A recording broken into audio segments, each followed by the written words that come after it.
Louisiana beer reviews. Hovels original. It says a smooth amber colored German craft beer in the original recipe from 1893 with 4 different malts, made with water, barley malt, wheat malt, hops, and yeast. From Dortmund, Germany. It's a Dortmunder style beer. One website said it's a Kolsch alt beer. If you look on the Dortmunder website, they say it's just a specialty beer, sort of a hybrid. 11.2 ounce bottle, kind of a cool bottle design, I think. Green bottle, hopefully it's not skunked. I bought this in New York City. It's a rather obscure beer. It's part of the DAB German company. Some people say DAB. Imported by Binding Brewery USA in Connecticut, but they don't really have a website, or it's not functioning right now. 5.5% alcohol since 1893. Gets a good rating on Beer Advocate, a 52 out of 100 on Rate Beer, and a 50 out of 100 for the style. So ratings overall. I've never had it. Looking forward to it. Let's see what it's like. If you ever get a chance to go to Toronto, go check out the Blue Jays. I went to 2 games there and I loved it. A-rated ballpark. Okay.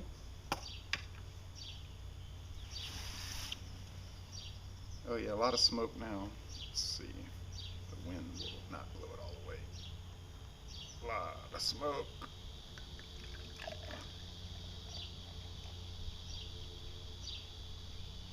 Don't know if there's any sediment. I'm presuming there is not.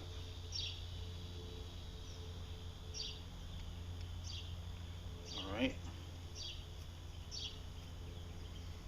Well, thick,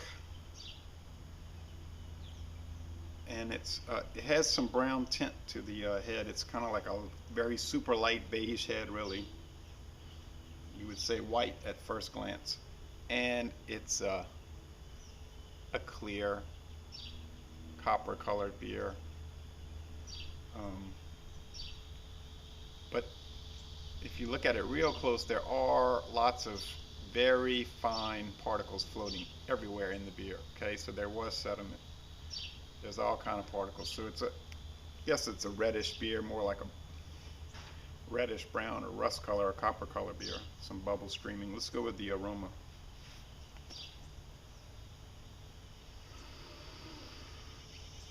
No skunkiness, thank goodness.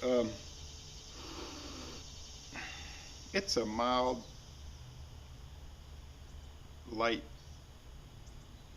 breadiness, sweet breadiness, almost like a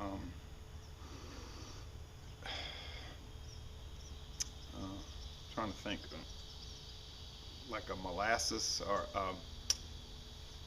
maybe a Roman meal bread. Hard to say, but it's sweet and bready. I can't always pin these aromas down. It's a subdued aroma. Let's go with the taste.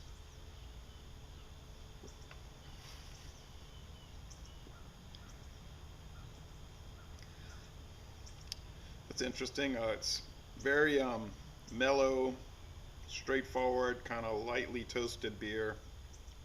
Nothing really standing out. And then in the middle of the sip, you get the bitterness coming through. Pretty decent bitterness. I don't know what the IBU is. I would think about 20. 20, yeah.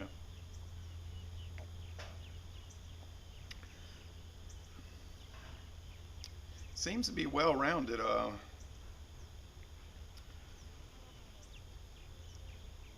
It's got that wheat kind of like, and I guess that's where the breadiness, such strong bread, that brown bread flavor is coming in.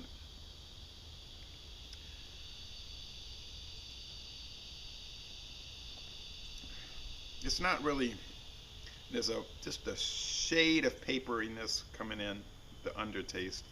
It's not really that bold of a beer, but it's pleasant and it's enjoyable, and I'll say a B+. It's very good. I'm not going to say excellent, but it's very good and it's worth trying. I think the bottle was, you get a single, it's about $2, something like that. $1.75, $2. at the corner grocery store in New York, in Manhattan. Actually, I got it in Manhattan. There was a whole lot different type. You know, the Bronx had their selection, which was kind of oriented toward inner city type beers, and then the Manhattan had your more you had that, but where I was, kind of in the East Village area, you get a little more gourmet type beers. So Les Bon Temps Relais, this is a good beer. And I'm going to end this review by saying, y'all come on down to New Orleans.